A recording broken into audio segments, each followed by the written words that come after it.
from the Pathway Studios in Johnston proper. You are live from the Path.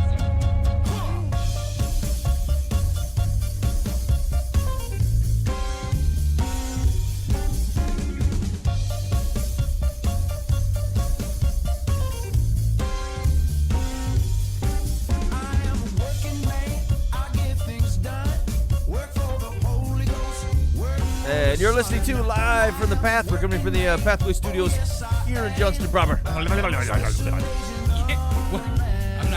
got nothing on that. Dan, do you remember the lyrics to this song yet? By the way, No, not at all. Okay, just Not- figured I've it. only spent 20 years. Right. It's I only have been no almost a idea. Except decade. none of it. I am a I'm a working man. Took me 5 years to know they were saying that. Oh, working. Oh, he's working working man. man. Oh, yeah, I get that. That's great, yeah. He's working for somebody's kid, I think. I'm not sure. Actually, so it was weird. I was listening to this. I don't actually listen to this song like as a normal course.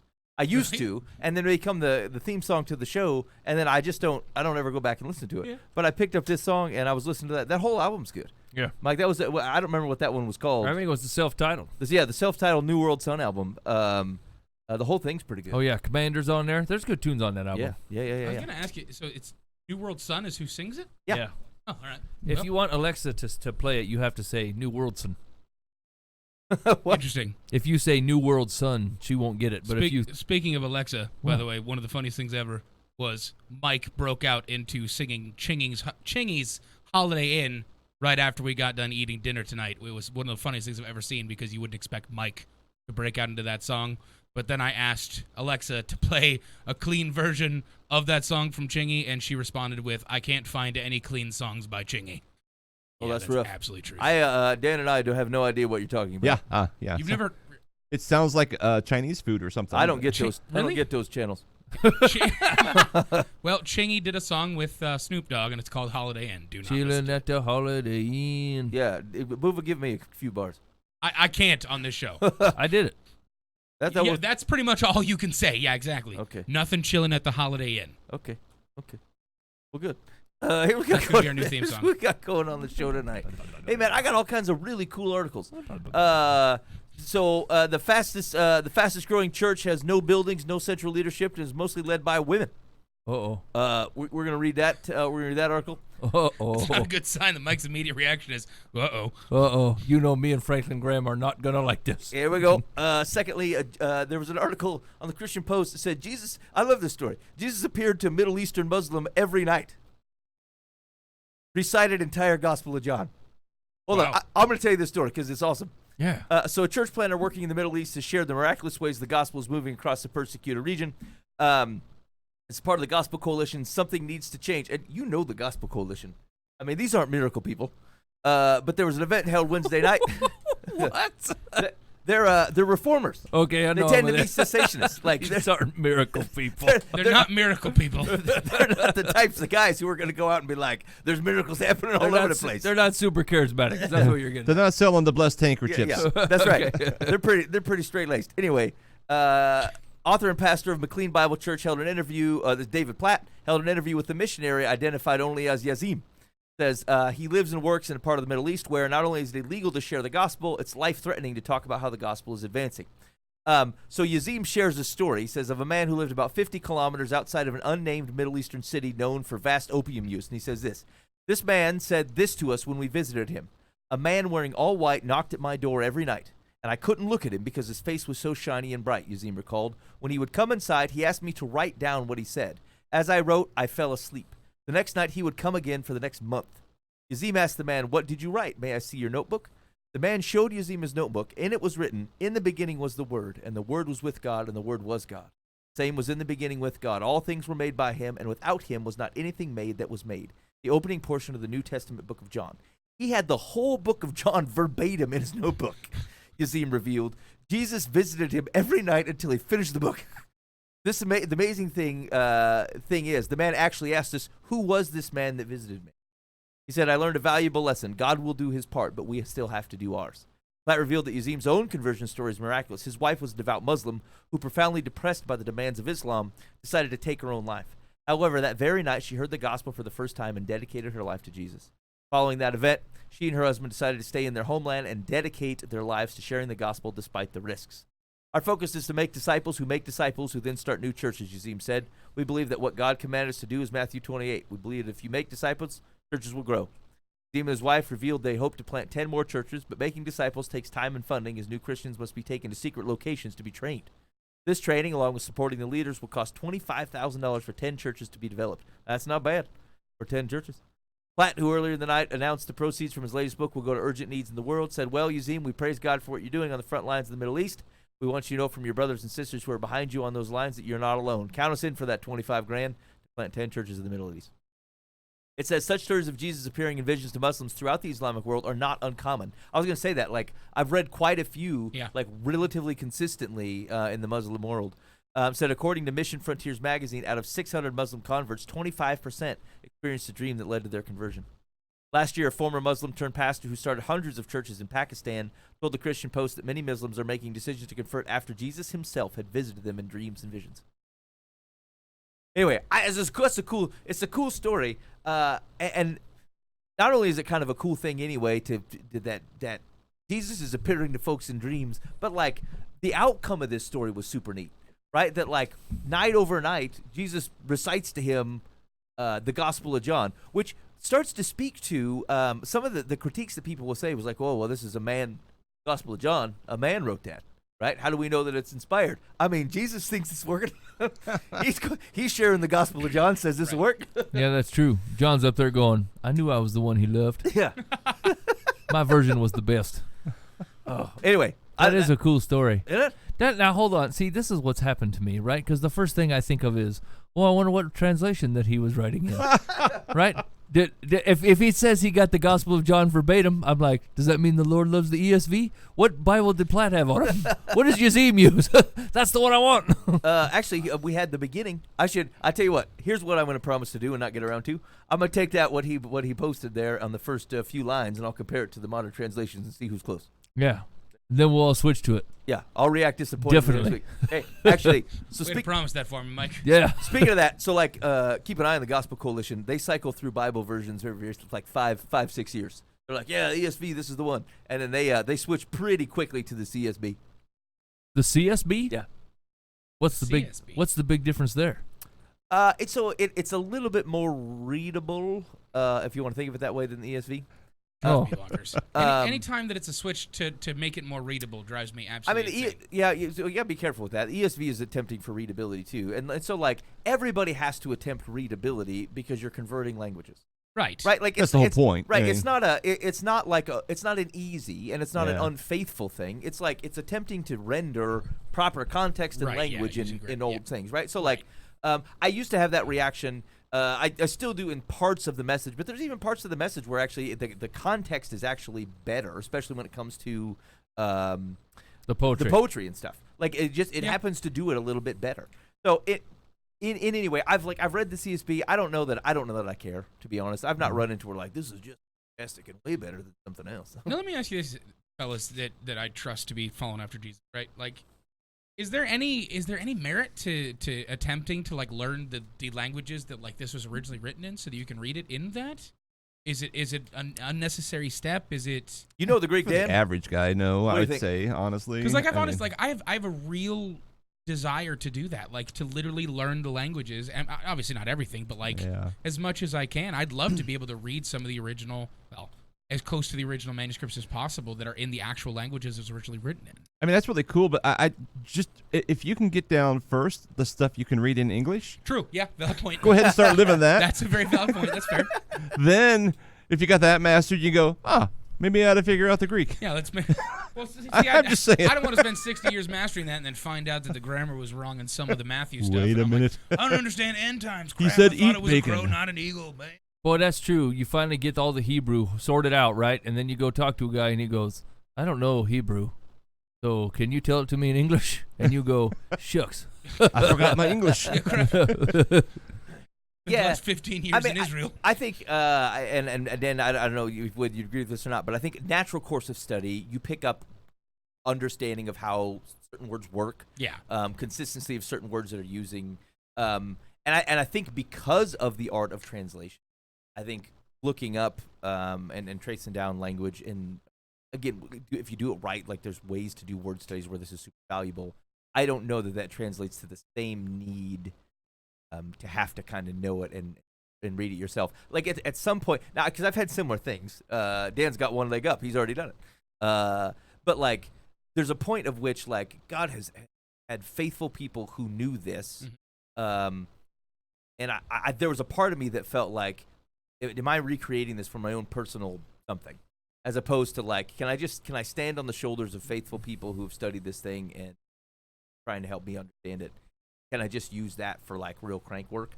And I'm not giving up on it yet. I think I still might, but like I think that's kind of where I'm at with it.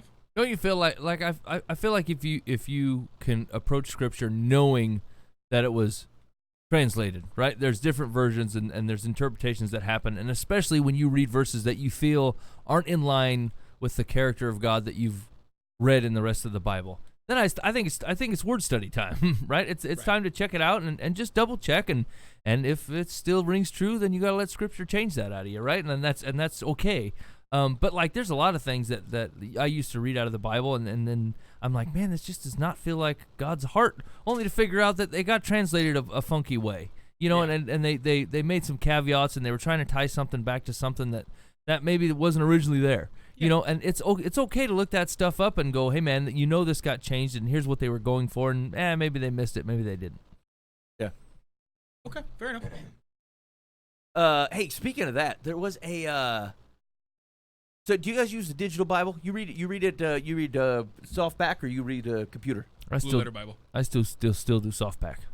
Okay, Dan, what do you use? Logos Okay, yeah. So you're usually looking it up in the software. in digital. Yeah. I see what you're saying. Now, yeah. do you for personal reading, same thing? You use the software? Or do you use like a?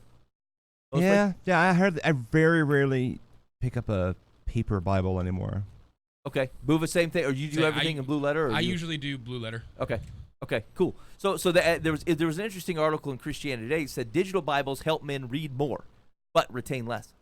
It says men are more likely than women to finish Bible reading plans on an app, but they don't glean as much when using a good old-fashioned paper book, according to a recent study in the Journal of Religion, Media, and Digital Culture. Women retained about the same amount of information and completed a similar amount of reading on either medium, though men finished more daily readings than women. Those who use that actually makes more sense. I feel like men in general are more willing to try to line up with a set of goals, tasks, or short goals. Women are more likely to commit to the broad principle of the thing, and then be a little bit more flexible about how it gets done. And I think because men require that, I know I require that level of restraint. I need that level of kind of iterative daily goals, and I have to force myself to hit it. Otherwise, like, I will not retain commitment to the thing. But it says. Let's see. Though men finished more daily readings than women, those who use the app completed, on average, almost 2 more days of reading than print users. I mean, that's not very many. 2 days? Well, I mean, are they saying it's a half hour per reading, and they read a total of along how much time? Yeah. Oh, I was thinking like, hey, I want to read daily.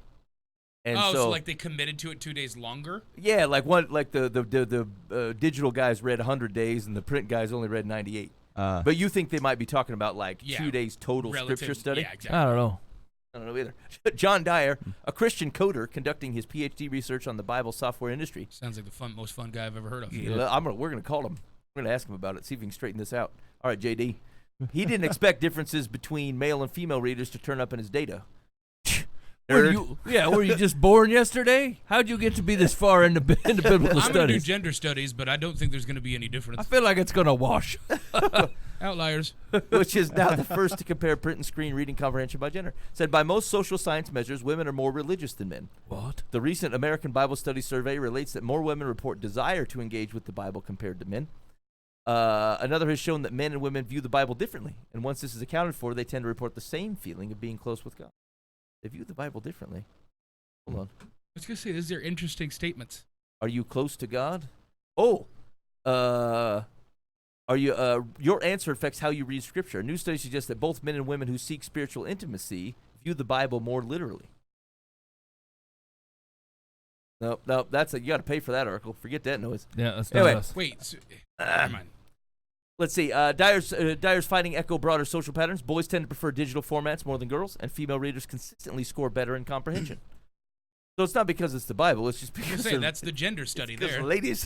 Yeah. Ladies are more comprehensive. Plus, working men also work more than working women, Branding. according to U.S. Bureau of Labor Statistics, indicating that it may be easier to turn digital reading in this setting. Okay. I'd be interested to know how many fellows are picking it up at work. Mike, you read it at work? No. No, Don't ask me that question, Ben. no, Buva doesn't do it. He's a no on the other half. Dan's job doesn't count. He's exempted from the survey. Dyer's research actually doesn't narrowly focus on gender. Buva's in the wrong, he says, but seeks to understand the differences and habits between Bible reading in print versus digitally. For the study, Dyer enlisted participants from 2 non-denominational megachurches and 1 Southern Baptist church in the Dallas area. Oh, wait, this is focused 2 specifically... non-denominationals and then a Southern Baptist church. I mean, it's probably hard to find a non-Southern Baptist down there. He asked participants to read the book of Jude in print or digitally and answer some questions. Then he asked them to participate in a 10-day reading plan of the book of John using the same medium as they did in the church class. I don't know about the structure of this survey. Yeah. Anyway, he says Did they bring in a Northern Baptist? Dyer conducted an assessment of their comprehension and asked how they felt after reading. The 3 most common answers were encouraged, discouraged, and confused. That's 2 negatives, Ben. And that's the entire Bible. Well, that was Jude and No, John. I'm saying that's everyone's response. You're Yeah. either encouraged, discouraged, or confused. I mean, because Jude doesn't tell me where this tussle over Moses' body happened, I am confused and discouraged, and I want to know what happened. Digital users were nearly twice as likely to report feeling confused, with many indicating that they would like to read it again or study Jude more. Now, I would get that with John, though. Like, John, you kind of got to take in. I think the problem is with taking the stuff in digitally, and like this might not be as true as I guess for you fellas, but because you use, especially when you're going to do it on your phone, you use your phone for so many other things. Like it loses its credibility, right? Like when you have to go to the bank to actually withdraw money, like you say, I got to set up a savings account, and I'm not going to get a debit card for it. I actually got to go there, sign the paper, and take out the $300, right? You're like, I'll never go there because I'm lazy, and that money will stay there solid. And it's true, right? Because you have to be way more intentional about it. You got to devote some time to it and all this jazz.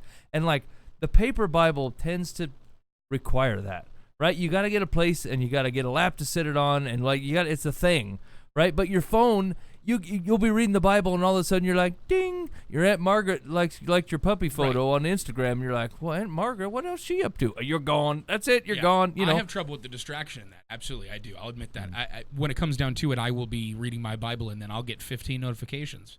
I'm like, come on, this is ridiculous. Like, and I can't stop my brain. My brain immediately just goes, oh, someone's on Facebook. Yeah. I'll click at Facebook. I'm like, I was in the middle of a verse. Like, I didn't even finish the verse, let alone any part of what I was actually reading before I popped over and checked my Snapchat real quick. Looked at my Facebook. And you got to check your Texted somebody religious heart, right? Because parts of you will go, you know what? I can read and study this stuff, or I can get out in the world and make disciples. Let's head to Instagram. What's happening? I'm following that sweet new post. That's definitely me discipling. Wow, those are some sweet-looking baby back ribs.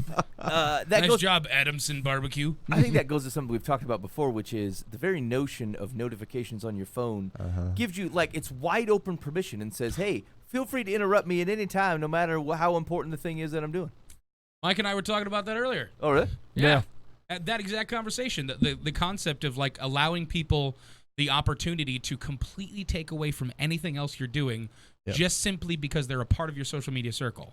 And so it does not matter what you're doing. Your task at hand is put aside when you see that Margaret said something about her new cat. Yeah. It's like, oh, sweet. Margaret, let me go check out this new cat. Wait, wasn't I doing something? Right. It doesn't matter now. And you just gave that person full ability to do whatever they needed to do and sat there and you gave them a soapbox. Right. If you were sitting in your living room and one of the neighbor kids came up to the open front window and goes, hey, man, Margaret's talking about her cat.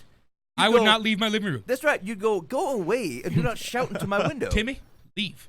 But like that's exactly what our notifications on the phone allow is Timmy to stick his face in the window. We should do something like that where we set up some kind of video experiment where instead of actually doing any kind of Facebooks or tweets or anything like that, we just show up to each other's houses and let them know that something else is happening and then see what their reaction is. Like, hey, just a heads up. Jim's doing some sweet stuff in his new job. Yeah. See, Cool. that would I'm be not even leaving. funnier with the passive aggressive posts, right? Yes. So you just go to somebody's house and go, I was once underappreciated. No one will treat me like that again. Vague booking at someone's living Well, room. there he goes. Man, it's been a really stressful day. Don't need to talk about it though. Unknown prayer request. Yeah. Here's my lament about a marital or a relationship issue that happened 6 years ago that I've definitely let go of. Yeah. Right. I'm not festering with it any So, longer. so here's the thing: as weird as it sounds to allow someone that much influence on your life or that much ability to interrupt whatever you're doing, right? Can you imagine the gravas that it takes for someone to do that to you, right? If you take it out of the social media realm and go, "Hey, everybody, check this out right now." Hey, Right. check it out right now. Look what I did. Check it out. Check it out. Check it out. Check it out. Check it out. Check it out. Check it out. Check it out. Hey, you. Hey, you. Hey. You know what I'm saying? You're starting to sound a lot like me like 2 years ago. check it out. So Look at me. it takes some real stones, right, to be able to, no matter what Dan is doing, waltz into the church, find him in his office, and go, "Hey Dan, look at this pasta penne. look at it. Look at it. Look at it. Look at it. Look at it. Look at it. I'm eating green beans. Look at this. Look at it. Look at it. Look at it." Did you see my meal yesterday? If you didn't hear this, look.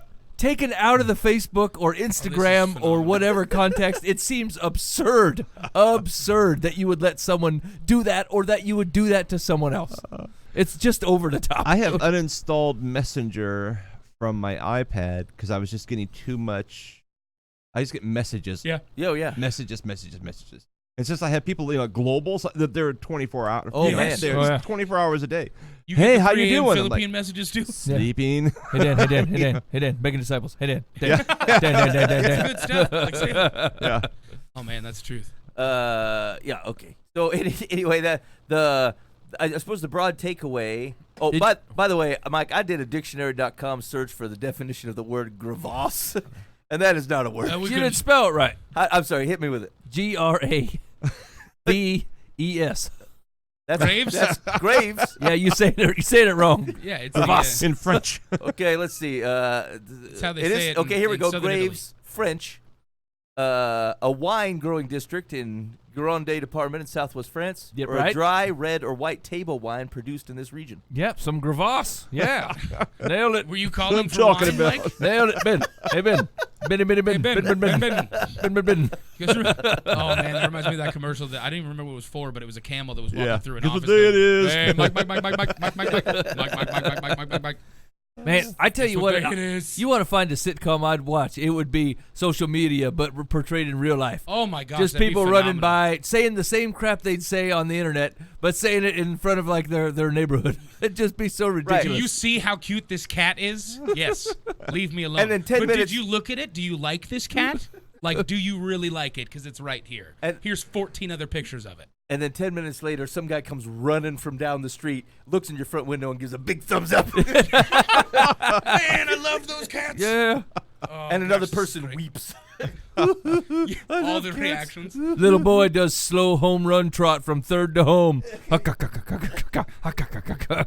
Holy cow. This is great. Yeah, you got to turn them off, man. You got to do your best to turn them off. You're not missing anything. That's the thing. The big worry is that things are passing you by or you're missing all kinds of stuff. Here's what I'm going to say. It's FOMO. It's going to happen once. You're going to get burned one time. The rest of the 99 years you're alive, you're not getting burned. That's a valid point. Every time I think to myself, like, I wish I was the person that, like, left my phone in my kitchen while I was sleeping and like just went away from it. I'm always terrified that something is going to happen in the middle of the night, that like someone was trying to call me and there was an emergency.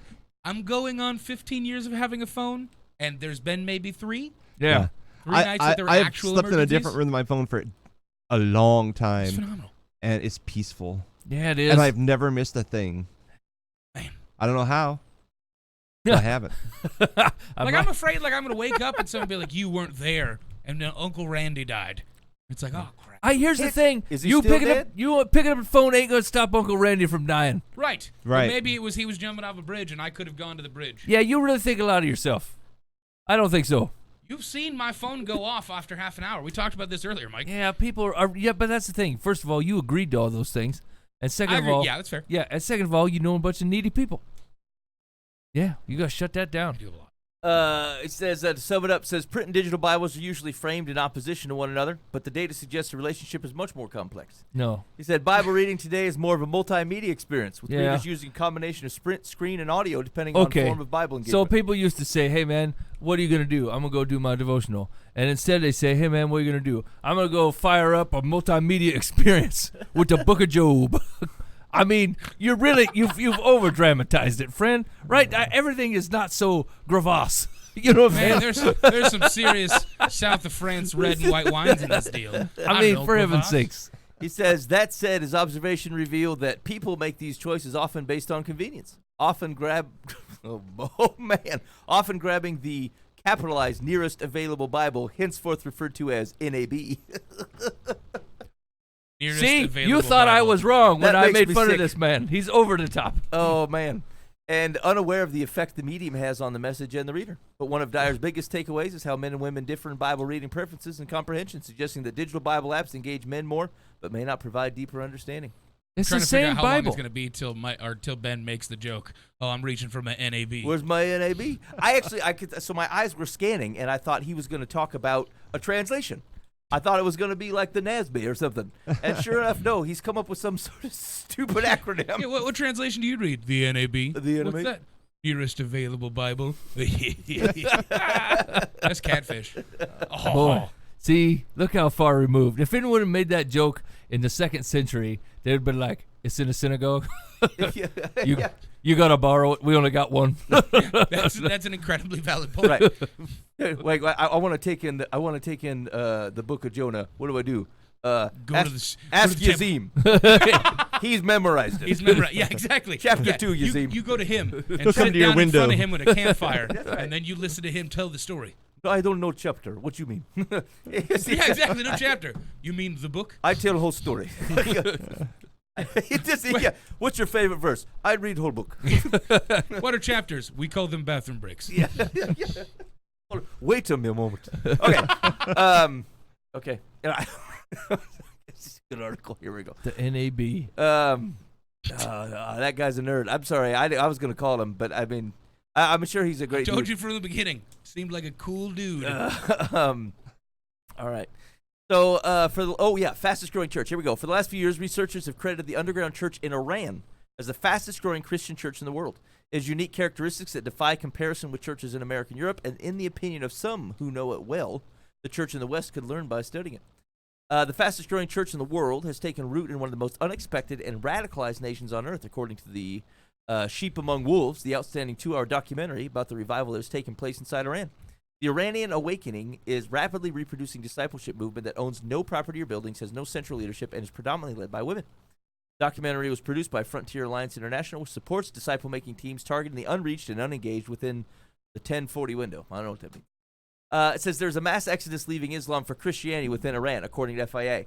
And so there's a few quotes in here that I thought were really cool. First one is this: "What if I told you Islam is dead?" One identified Iranian church leader says on the film. "What if I told you the mosques are empty inside Iran? What if I told you no one follows Islam inside of Iran? Would you believe me? This is exactly what is happening inside of Iran. God is moving powerfully inside of it. Many of the ruling class still follow Islam, in quotes, because that's where the high-paying jobs are, according to the film. But the majority of the ordinary people love God and recognize that Islam is the problem. What if I told you the best evangelist for Jesus was the Ayatollah Khomeini?" An Iranian church leader asks. He maintains that the Ayatollahs brought the true face of Islam to light, and people discovered it was a lie, a deception. After 40 years that under Islamic law, a utopia according to them, they've had the worst devastation in the 5,000-year history of Iran. It said, efforts by the Ayatollahs to destroy Christianity have backfired, but have served to refine and purify the church. The quote was, "What persecution did was destroy the church that were not disciples, and destroy the church that were about converts." The Iranian church leader noted, "All these church planters found out that converts run away from persecution. Disciples would die for the Lord."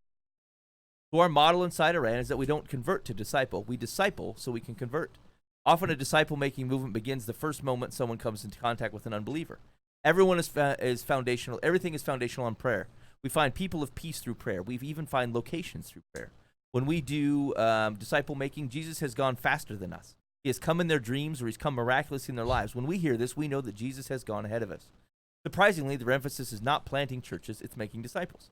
He is letting unbelievers lead other unbelievers to himself in the kingdom of God. If you plant churches, you might make disciples. But if you make disciples, you will plant churches, the Iranian church leaders. Hmm. One thing powerful with them is obedience-based discipleship. It is based on the authority of Scripture, and every time you read the Scripture, you must obey it. This is how people become conformed to the image of Christ and sanctified. They are not just reading the Bible for information. They're reading the Bible to get transformed. About 55% of the disciple makers are women, according to the Iranian leader. There's the difference between them and America. Well, their purpose in reading, Right. to be transformed and to obey, not to just, I need more information. Yeah, how can I parse this out to make what I'm doing right now okay? Either or to benefit argue me? or to see if I agree or Yep. whatever. Yeah. I can do all things through Christ who strengthens me. Therefore, I can do whatever I need to do ever, and Jesus will automatically make it. That's true. That phrase, obedience-based discipleship, I love that. is awesome, and I'm sure it comes off offensive, Yeah. right? Like people like grace-filled discipleship, right? Holy Spirit-filled discipleship. Yeah. But they're like, obedience, do what it says. You read the Scripture, you do what the Scripture says. They're not discounting the Holy Spirit. They're not saying Jesus doesn't go ahead of us and make ways and paths straight. He doesn't say any of those things, right? They're agreeing that all this stuff still happens. But your end of it is, you read what God says, and then you obey that. That's It's- how you keep from aggrieving the Holy Spirit. That's That type of exactly behavior. right. That's the truth. Like you read the Bible with a yes sir mentality, and like even like I saw family that I know that kind of does this well that I love. They talk to me about it from the perspective of like the way that my faith has been growing within the last couple of months is exactly that. It is striving towards obedience-based relationship with God, and it's been the whole concept of like they told me we've raised our kids for years with the concept of when they hear something that's right, their immediate reaction does not have to be something in which it's happiness, or if it's something against what they want to do, they understand that they are going against what they're wanting to do, but it still is your response is yes sir, yes ma'am. That's what you do. And it's the same concept of a relationship that I'm seeing with God, that it's like, yeah, there's stuff in here that like it's hard. It's hard stuff. Like we're going against our general nature, our sinful nature when we are fighting to love God by obeying his commands, right? And it is a yes sir kind of deal. It is, I'm going to read this, I'm going to respond, I'm going to obey, I'm going to transform, and then through transformation I'm going to have peace and joy because I'm going to be closer in likeness to you after I've implemented this and done this in my heart. And work towards obedience in this scripture and obedience in this. And that's a beautiful way to look at it, rather than just hallmarking it and going, what's the next little thing I can pick out of here so I can live this day like that, and then completely forget it in the actuality of it. Obedience-based discipleship. I like it. Like I felt combined with that kind of John one. I think as I look around our culture and our country, I'm not saying that this stuff is not happening, but I feel like we wouldn't listen, right? Like I feel like that it is encouraging, it is edifying to the church to look out and say, the Lord ain't giving up on his world, but he is going to people who will listen to him. Yeah, we are not the moral high ground in that. And think of this. This thing. It's this. I'll be honest, and I'm sorry for the relatively crass language, but it pisses me off when their Christianity, the powerful voices from American Christianity are not only so mixed up and mingled in often with political stuff, but listen to how they talk about Islam. Listen to how they talk about Muslims as a whole. Now you tell me that God is showing up to people who are looking for him. That's why he's in Iran. That's why Jesus is knocking on the door in a dream to a Muslim guy, because the guy's like, I want to follow God. Right. And because man has presented to him something that is false about God, God goes, I'll straighten that out directly. Right. Jesus shows up in a dream. And so you got to be very careful about bucketing groups of people as another religion. It's the same thing denominationally too. Like we're like, oh, those guys are just wrong. They believe the wrong types of things. God will find people who are looking for him in whatever structure they're at, and he will help straighten out whatever's going on. And so it sometimes irritates me because we start, sometimes people are going to talk about America and Christianity, and they start to talk about other people who are looking for God, and they just happen to be in another religion. Now, I don't think that you will not be saved by that other religion. Let's be clear on that. I'm not saying that. But what I'm saying is that people who are faithfully looking to obey God, God will enter into your circumstances and make sure that you hear true things. So be careful. Let's be like if the Lord Jesus goes, that's a whole groups of people who are an opportunity, of which there are folks in there who are faithfully looking for me. Don't you dare write them off as people who Right. aren't listening to God. In fact, they might be actually seeking God harder than we are. We just assume that we get it. We're very privileged in that respect. Because of the knowledge thing. Right. We've read the Bible for knowledge, and we know more than you. We're smarter than you. Right. Therefore, we're better than you. And yeah. You could read that book 100 times and not. I mean, there's plenty of people that have. Yeah, oh, absolutely. Yeah, it's throughout history. There are plenty of people who read all the scriptures, and it's a knowledge-seeking thing, and they're not looking for the heart of God, and they're not trying to find Yahweh. They're trying to find what they can glean from it. And I mean, there's plenty of positions that they were looking for power through it. Of how can I pacify my people with this, and it worked. It has worked many times. Yeah. And so, but it's incredibly transformative, that obedience-based discipleship and obedience-based understanding of what God is. I'm going to come to these scriptures with the thought process of, God, you are correct, your ways are right, and your ways are good, and mine aren't. And my heart is on display for you. If there's a part of this that needs to be changed, I ask for your Holy Spirit to enter and fix it. Yeah, the seeking of the knowledge of Scripture without the obedience is completely self-serving. It is an attempt to either build yourself up, make yourself feel wise, or gain power over and exert it over someone else using God's name as the means. Right.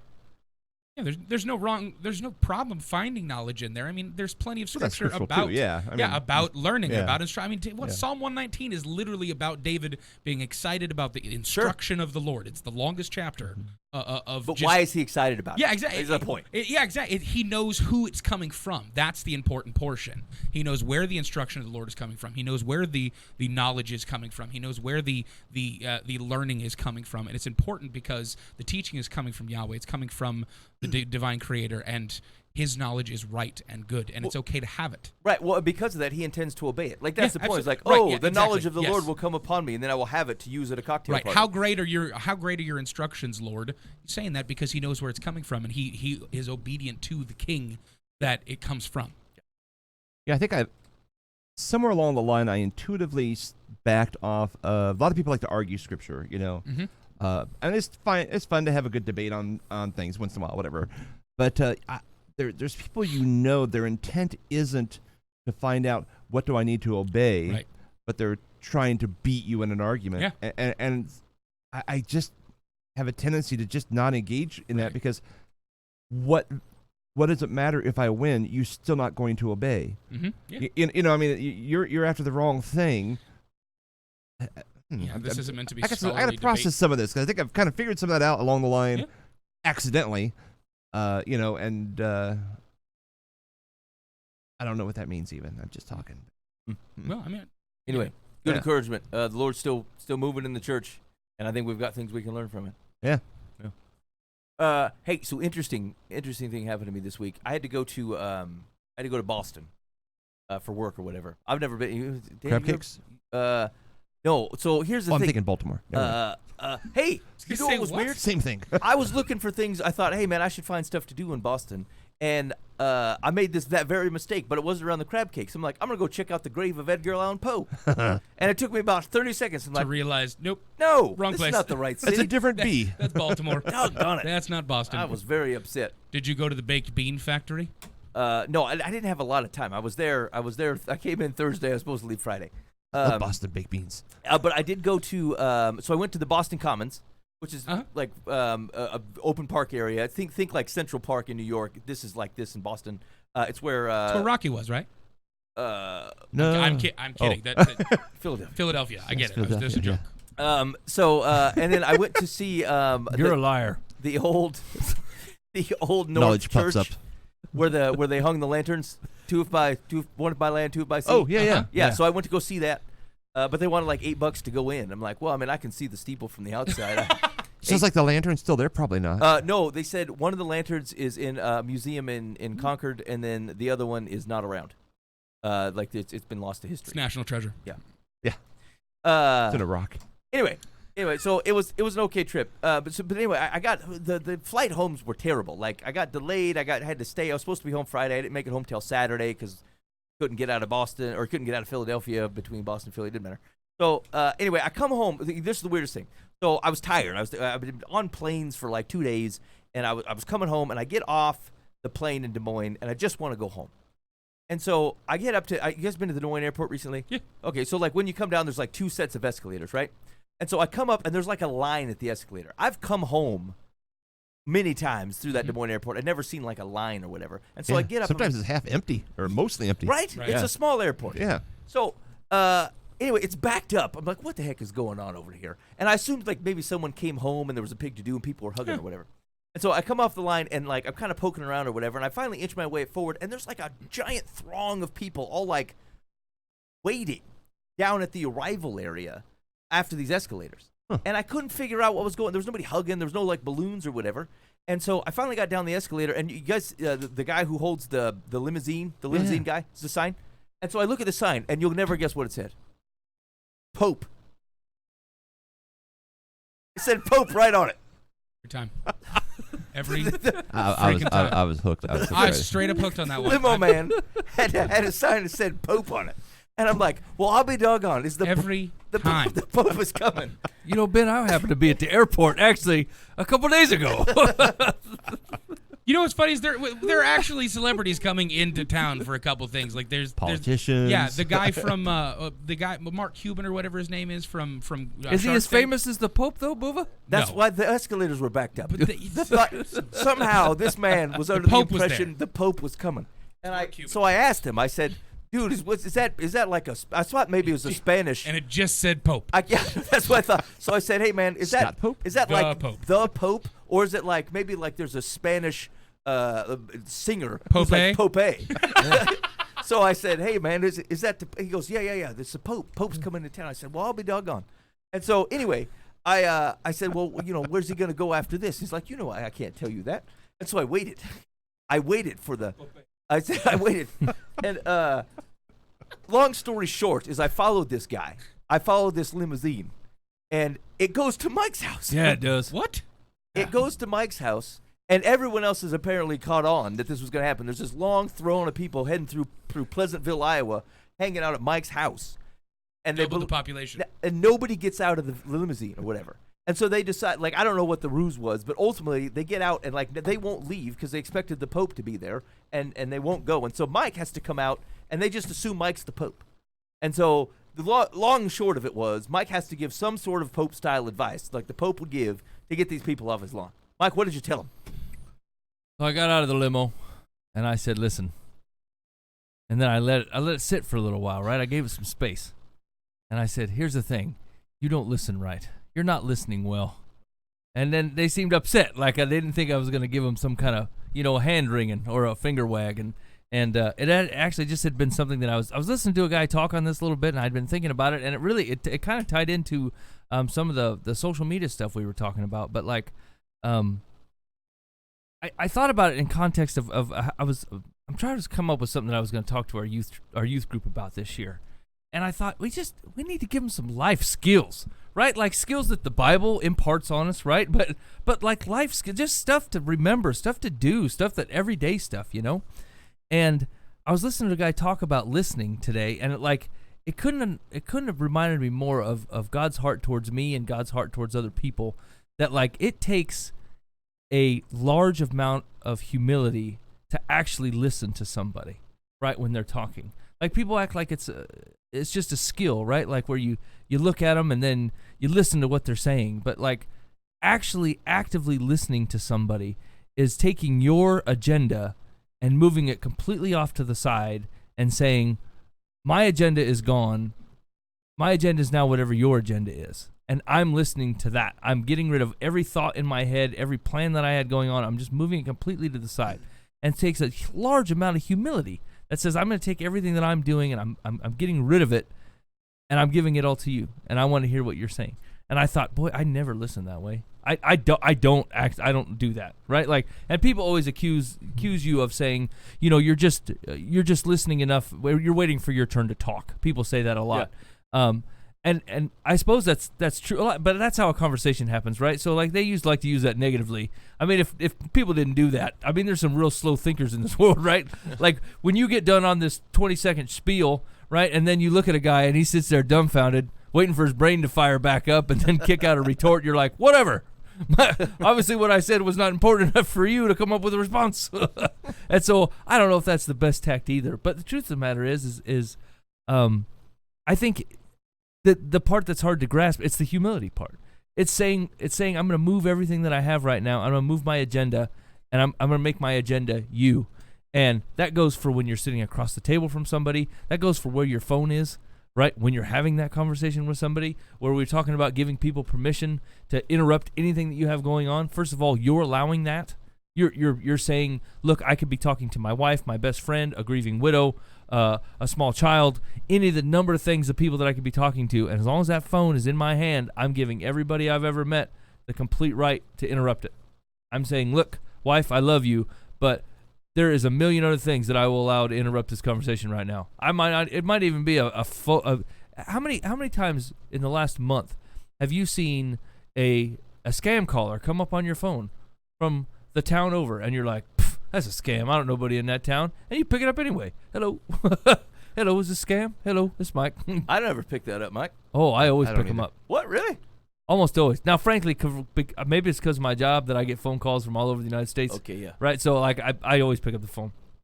But even with a 95% guarantee rate that I know if something's going to be a scam or not, I will interrupt a conversation with my daughter to pick it up and just double check in case this guy from Palo Alto really does want to talk to me about some unknown business at 5:30 at night. That's stupid. That is stupid.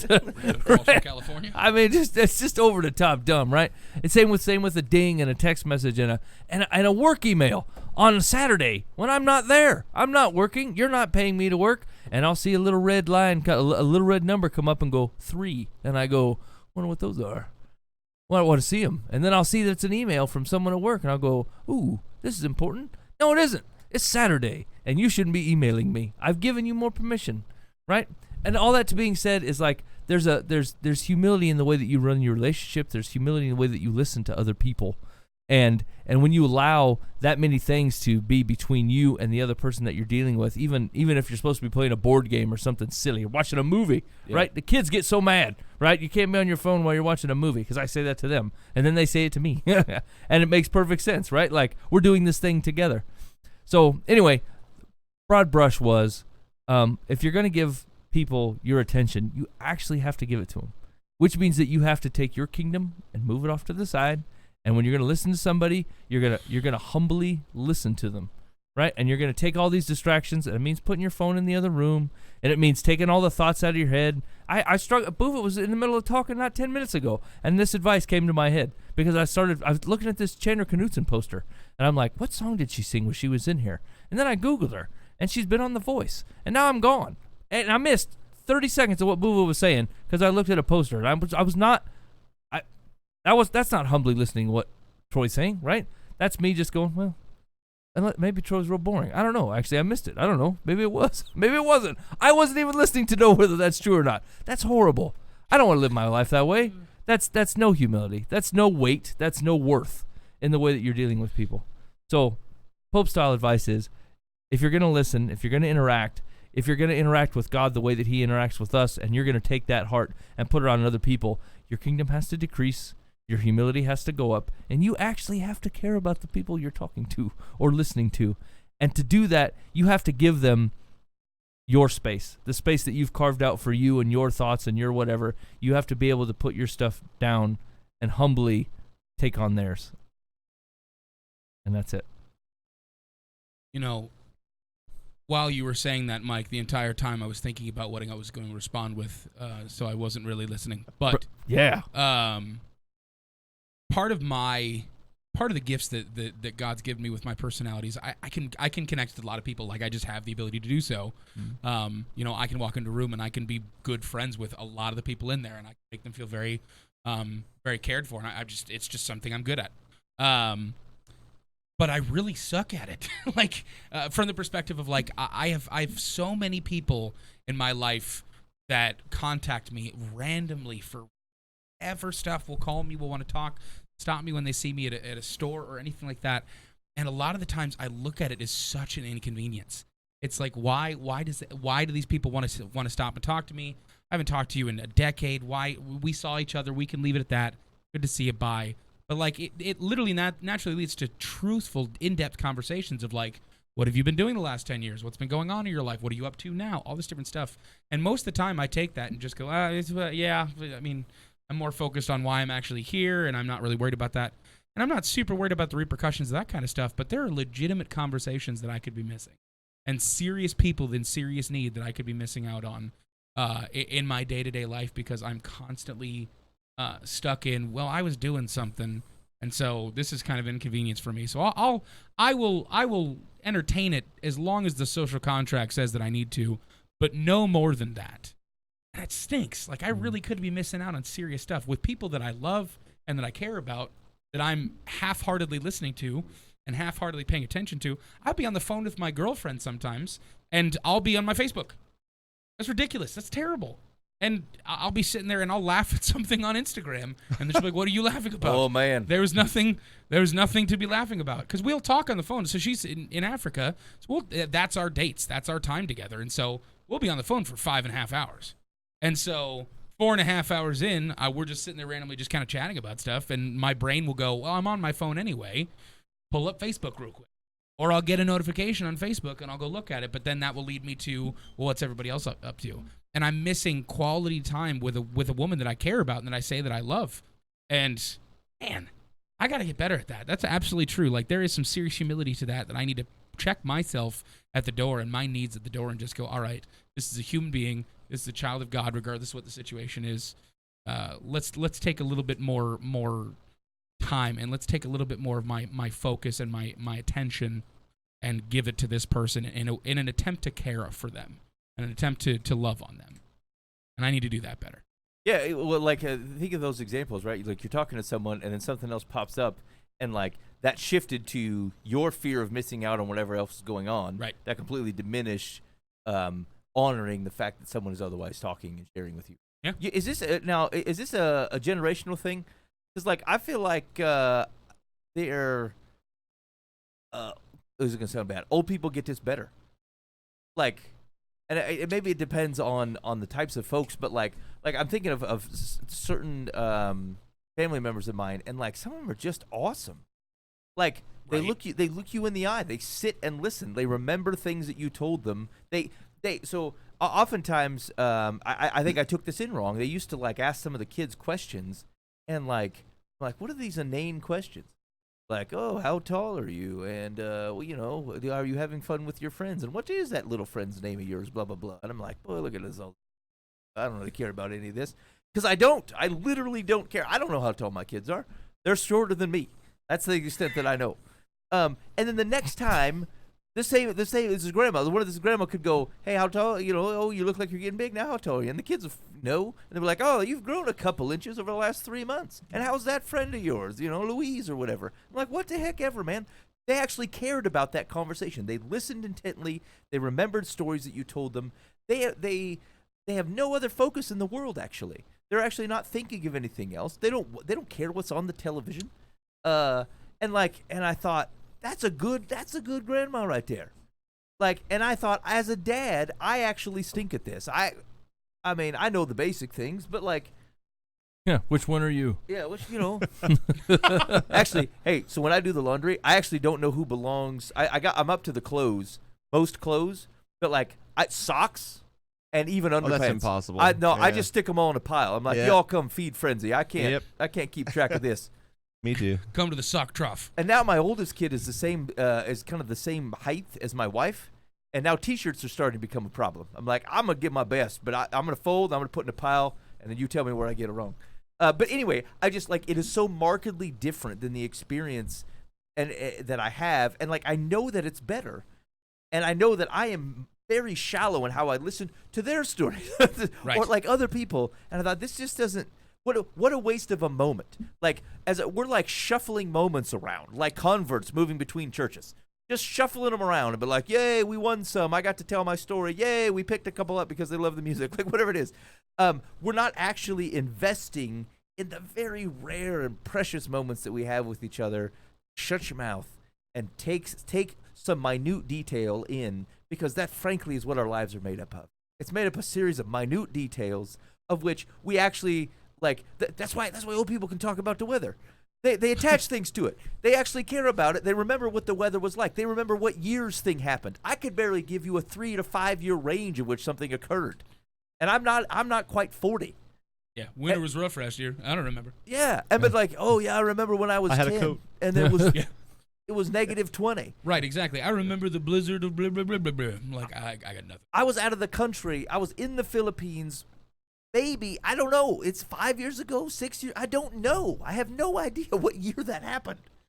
But it's this thing is when we don't pay attention, we don't listen to stories, and because there's so much going on, and like all we're doing is we're fighting amongst shallow moments, right? Hey, here's the potential to make a good moment on a date with my wife, or Buva talking to his lady, and all of a sudden we're like, oh, there's a shallow moment that can suck up what could be really great here. I'm going to go after that. Just for the opportunity. It's not even a proven good thing. Right. You're like, I'm willing to push aside my time with you for the possibility of something being cool or terrible. I don't actually know. It's a gamble, and I'm willing to take it. See you, woman.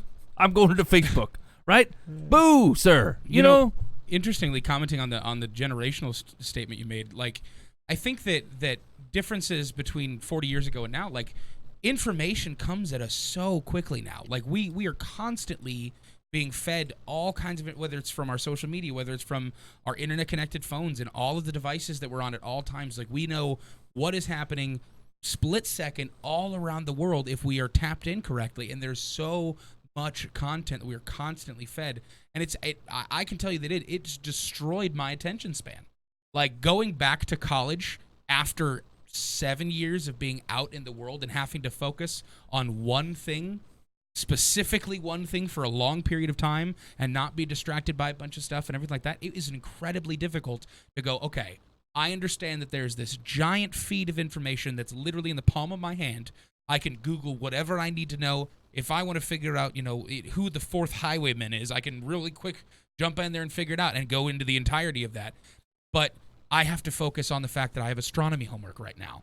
And, like, this is the most important thing. I have such a difficult time sitting down for more than a couple minutes at a time focusing on one thing. And it's messed up the understanding that I have of spending time with God as well.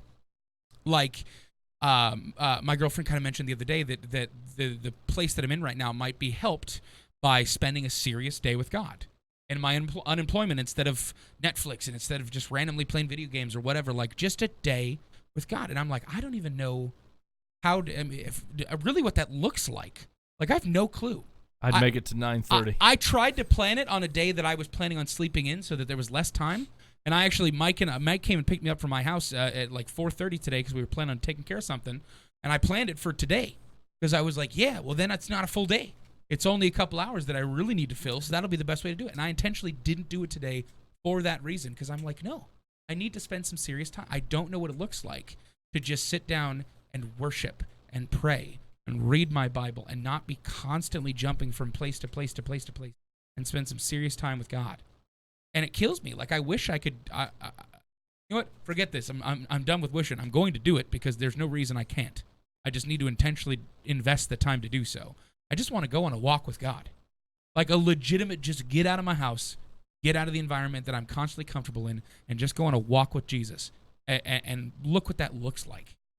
Like, imagine how much better my life would be in a lot of different ways if I just decided for a healthy walk with God every single day. Physical walk. Just going. That would change that potential there to change a lot of things. So what's the rule up here, right? Like, I think this isn't an advocation for being a Luddite. Like, you don't have to forego absolutely everything, and you don't. And it's not for an aestheticism that says, Mike, just I have to keep muting your microphone because you keep nose breathing into it. Well, I'm disappointed Okay. in you Why? because you've come at this conversation with such crevasse that I find it hard to take in. I don't know what a Luddite is, first of all, and I don't know what that second word you used. I think it was aestheticism, which I also found to curl my toenails in a way that made me feel dumb. The crevasse. Oh, man. All You're right. an ox. How about that? Okay. So I don't know that we're saying you have to completely chuck your phone out the window. Unless Mike, you might be saying that. Be a Luddite. Yeah, I mean, I find advantages to that, but we're looking for a medium here. I think the point is to say we want to invest in real things. Right. We want to invest in true things. We want to invest in important things. And at some point, you have to define that for yourself. Right. Don't let the world define what is important. Don't let your phone define what is important. Don't let the mechanisms of a programmer somewhere define what is important. Right? Because, like, the only way that my phone bosses me around is if I let it boss me around. It's a piece of machinery. It is not to blame for my decisions. It is a reflection of my decisions. Right? The fact that I get distracted sitting in my house, and it's actually not, the TV's rarely on, but I just got like stuff hanging around, all kinds of stuff that are waiting for my whim. Oh, I want to pull a guitar off the wall. Oh, I got a stack of 75 books that I'm just going to take a peek at, or like whatever it is. Oh, I can't maintain a focus on this thing because 10 other things are broken and I can't keep my mind off it. Like those are reflections of my problem. The stuff is not to blame. Now, so take control of the stuff. If the stuff causes you a problem, then turn all the notifications off. Just do it. Just do it. So I deleted Facebook off my phone. The app. I did. Now I cheat. I go to the browser and I just go to Facebook.com on the browser and then I can pick it up. But I tell you what, I get no notifications on Facebook at all. You tag me or whatever, I won't know about it until I happen to intentionally go to Facebook. Explains why Ben never responds to anything. That's right. That's exactly right. So, like, step one is to say Facebook doesn't boss me around. Step two is to say I need to reduce how often I go check it. But I'm still past step one, is it's not allowed to boss me. And so, like, there's things like that where, like, I got room to move, but I'm making some progress on some of that stuff. And so, what's important? Well, it's important to sit and listen to people. It's important to take in the minutia. It's important to have a conversation, look people in the eye, pay attention to what they're saying, and recall it. And be able to talk about it with them later. And it's more important than your ability to hop back to something else that ultimately you know is of no consequence. Like, we just don't take this is true, actually, every corporate evaluation I've ever done of a business or something, like, everyone thinks that everything they do is valuable. And then you look at it and you go, look, really? 10% of what you do is actually valuable. The rest, you're just spinning your wheels. You thought you had a good idea, you went and executed it, and you realize, and like, if you had taken the time to look at it, you'd be like, this adds absolutely no value into my business. And most people's lives are the same way. We pick up habits and we pick up new experiences and ways of doing things and new technology. And if you were to actually do some level of assessment every 6 months, you go, you know what, 90% of this thing, didn't do what I expected it to. It just soaked up time. It did not improve my life. I'm going to stop doing it. But we don't actually do that. We don't really reflect on it. And so it persists because it becomes just part of what we do. All right. Everybody get off Mike's lawn. Yeah. Luddites. Popeye. the Luddites. So the Luddites were, during the Industrial Revolution, in Chocolate. What? What? Oh, buddy. Why are we saying chocolate? It's a social cue we get to use with Buva when he starts panhandling whatever story he wants to tell. And you just shut him down. You say chocolate. And then he shuts up and doesn't continue. He's using his phone right now when I was going to tell a Luddite story. I'm turning all my notifications off on my apps because I can't delete Facebook or Instagram off my phone. It literally comes as a pre-downloaded app that it can't go away. But I didn't ever think to turn off the notifications from the apps. You could also sign out of it. Hey, yeah, that's a good point. You should get a phony Facebook account. Actually, that's what I did. I created one for a guy that didn't have one, and then I manage it. And I just send out funny Facebook things on his account all the time.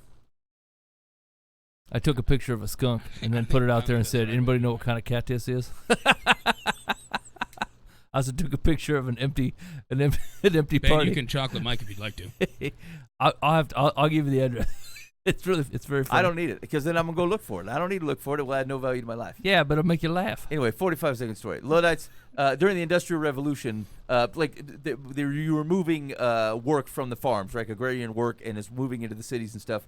The Luddites were against this and the potential human abuses that came with it, and so they came out and they attacked factories and people to try to keep things from progressing. Chocolate. Oh, awesome. All right. Chocolate. I think, Mike, it's time to hand out some advice. We've tapped everything. Dear Life from the Path, a friend of mine is a very nice person. He and his wife live in Pennsylvania. I live in New Jersey. He comes here, and I go there where he lives. It's a great story so far. Wow. Every time it's his turn to pay, he comes to lunch alone. Every time it is my turn, he brings along his wife. That's great. Yes. I don't This man feel is right. smarter than you. I don't feel right about it. He does offer extra money, which I'm really not comfortable accepting. But I love this one. this we got no problems on so far. When it's his turn, he pays $25, but when it's mine, the tab is usually 40 to 50 because there's an extra person involved. What? His wife eats devil? Sorry, go ahead. Say, Sometimes he takes care of the tip. Did I tell him I have things to do and can't go to lunch? That's a good option. you buffoon. How are you married with friends? I don't get it. How'd you make it this far? Oh dear. I mean, he's really cut to the quick of it. This is unresolvable. I'm busy. You should just be passive aggressive and start bringing your wife along. Yeah, I can no longer go to lunch. Hey, when you doing lunch? I don't know. I don't do lunch I anymore. gave it up I'm too busy. because I'm a chicken. Wait, was that it? Yeah, that's it. That's the question. Should I? The only option is, should I tell him I have things to do and can't go to lunch? That's the only thing this person could come up with of a possibility that they should do. You were a dunderheaded buffoon. Seriously. You said he offered to pay the difference, and you turned But it I down. won't accept it. Yeah, No, Hey, I'm upset about the fact that he's offering me more money. yeah. But I'm also upset that he's not paying that money. I'm curious that his wife eats for two men. Right. Two How guys does go your out to meal lunch for double 25, when Bertha comes along? and she comes and it's 50. Well, she gets a couple drinks. I was gonna say Yeah. she's a lush. She likes Manhattans. She loves the Gravas No. from the south of France. Here's the thing: is Super that like expensive. the situation is even pretty reasonable. If he Yeah. travels to go visit his friend, he goes. Where did you say New Jersey and what? Pennsylvania. Pennsylvania. Yeah. So he travels from New Jersey to Pennsylvania to go visit his friend. His wife doesn't always come along, but when the dude shows up, drives to their place, his wife is around. Yeah. And so either they have to go out and leave his wife at home, or she goes. Like, this is not even an unreasonable situation. Maybe the wife thought they were all friends. Yeah. He's yeah, that mistaken. she's not some $25 like Nope. anchor. Hey, can you not bring your wife along? I'll pay for you, but she's got to pay for herself. Yeah, I mean, there's plenty of great options in here. Hey, man, just Dutch treat If the you're whole able thing. to just leave and travel from state to state, I mean, it may not be that actually far, but are you really gonna like bicker about the $25? I don't know. The Evidently. way that he phrased most of this question, he might be the I am indeed the from Luddite. Pennsylvania. Yeah. He is from New Jersey. Yeah. I go to him, and he comes to me from time to time. What kind of This weird like a- robot that's assumed a human identity is going on? We partake in lunch. Okay, hold on. I'm going to assume Newark, New Jersey, to Harrisburg, Pennsylvania. Okay. 2.5 hours. I was gonna say it's not that far. Uh, I mean, if you're going like actually, Pittsburgh to New Jersey, it's a bit more because that's one side of the state to the other. going to Philadelphia. Philadelphia's not too far west into Pennsylvania. Okay, hold on. Get it to it. Yeah, hour and a half. This Yeah. is probably what's going on. Well, look, if he lived in Trenton, New Jersey, he would be within like 20 minutes. Right. It's not that far away from each other. Okay, yeah, I feel like he's exaggerated this. Anyway, We go from one place. He's from the other. okay, so should good, scrap this. reasonable advice. No, giving up on lunch is not the proper way to handle this particular thing. You can call the sheep and just say, hey, look, man, I still want to meet. Let's just cover our own tabs. Yeah, exactly. Let's simplify this Don't matter. touch it. Yeah, and he's gonna say, hey, how come we're covering our own tabs? Because you bring your wife along and it costs me double. And then Yeah. you've been invited to into what's called a human conversation. Yeah. In which you can state your case, your friend will state his. Hopefully, you can come up with a resolution. Or again, advice. You come. This next thing occurs, and the wife comes, and he says, "Hey, I'll pay the difference." You say, "Why, thank you. I very much appreciate that." Yeah, it'd be great. You know Yeah. what you could do is the next time you go there and they've got to pay, order 2 entrees. Yeah. Yeah. How do you like that? What do you think of that? I'm That's tking this to my incredibly wife. Passive-aggressive.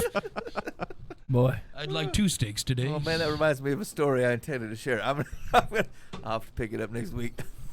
Secular says, because you enjoy his company, tell him that although you like his wife, you would feel more comfortable if when you have lunch together, it's, quotes, just us guys. Oh, Come on. oh man. Either that or suggest that from now on you each request separate checks. Okay, fine.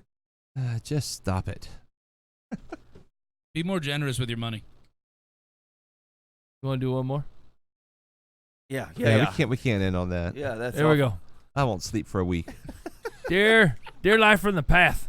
I never had sex unless I was in love Excellent. and knew there was a strong possibility of a solid future.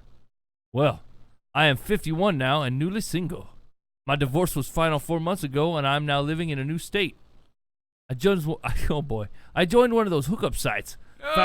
Found someone and began having sex with him.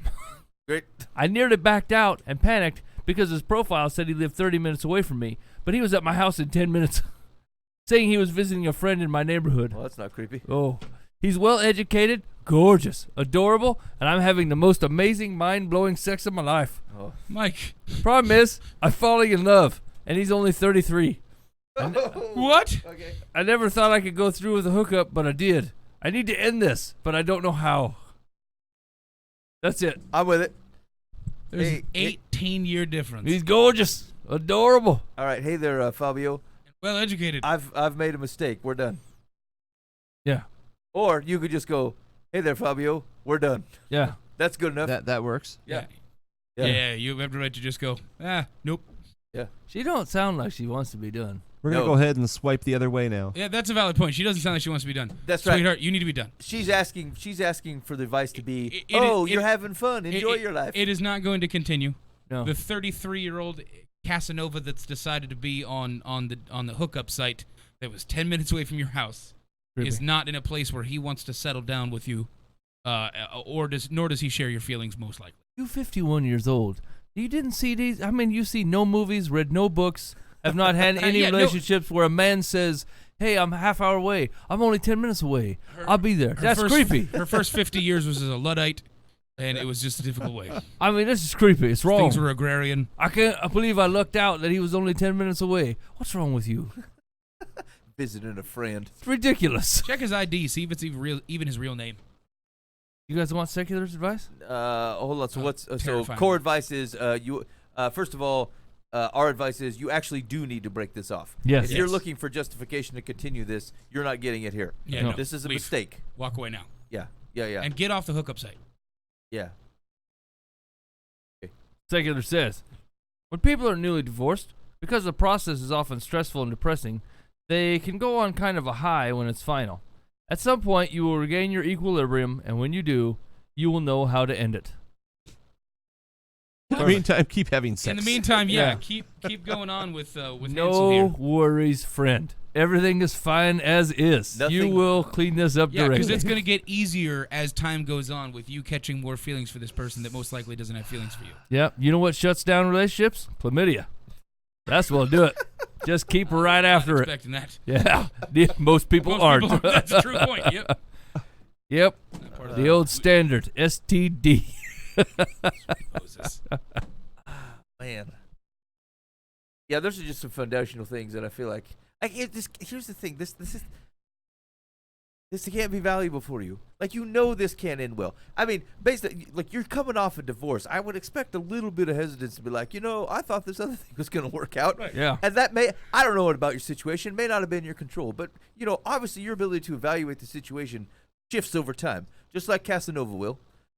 You're walking into a circumstance of which you both were looking for something shallow, and now you have this impression that something may not be as shallow as you had originally intended, Uh-oh. and you have no view that his is going to stay the same. Yeah. So, like, this is like you're ripe for causing yourself a problem, and then continuing to try to fix it in these same ways that are destructive to you personally. Yeah. It's okay to love yourself better than this. Yeah, I mean, most people's reaction to getting into deeper waters is, I'm not prepared. Right? You show up with your trunks on and you start walking, you're 3 feet in, you're like, yeah, this is great. And all of a sudden your head starts to go and you go, I don't have a boat. I don't have a floaty device. I'm out of here. This is not the place for me. And that's what you're doing. You're trying to figure out a way to camp out in the deep end. You need to leave the deep end and get out completely. Right. Hey, I was real nervous about this, and I had to force myself to do it. Yeah. Why don't you listen to your body and say, Yep. you know what, I'm not going. Big mistake. Right. Yeah, exactly. You did not have to let them into your house. Yeah. I was only 10 minutes away. Doesn't Creeper. matter. You What do still you need to leave. What are you, an Uber driver? Get out of here. Yeah, even at any point in time that you want it to stop, you have every right to go, okay, this is done. We gonna end on that one? Yeah, you want one more? Yeah. Okay, let's do one more. I got one more. Oh, man. Man, Dan's Ben. not going to sleep for a week. Yeah, it's know. late, Ben. Holy No, cow. we started the show late. Somebody was mega late. Man. Probably moving. Okay, last one. Why is that? No, we read that one. Oh, here we go. Dear Life from the Path, my wife of 45 years is an older sister who is a nasty, narcissistic bully. I love this one. Oh man. She has treated my wife and our family like dirt for years. Uh-huh. Yet my wife continues to tolerate it and refuses to hear any of negative comments about her sister from me. Okay, yeah. Because of the way she has behaved, I do not want any contact with my sister-in-law. I'm at a loss, though, as to how to keep the relationship from causing trouble in my marriage. Why do bullied people refuse to see their abusers for what they are? Question. And that's the nature of being bullied. That's a valid point there. You got to put up fences. But fences, exactly. Fences. You need You have to put up boundaries, some friend. fences. You are married to this woman. Yes, the absolute truth of that. You should have her best interest in your heart. Absolutely, 100%. But that does not necessarily mean you have to allow her family to wreck yours. It's going to be difficult, and especially if your wife is not on your side on that.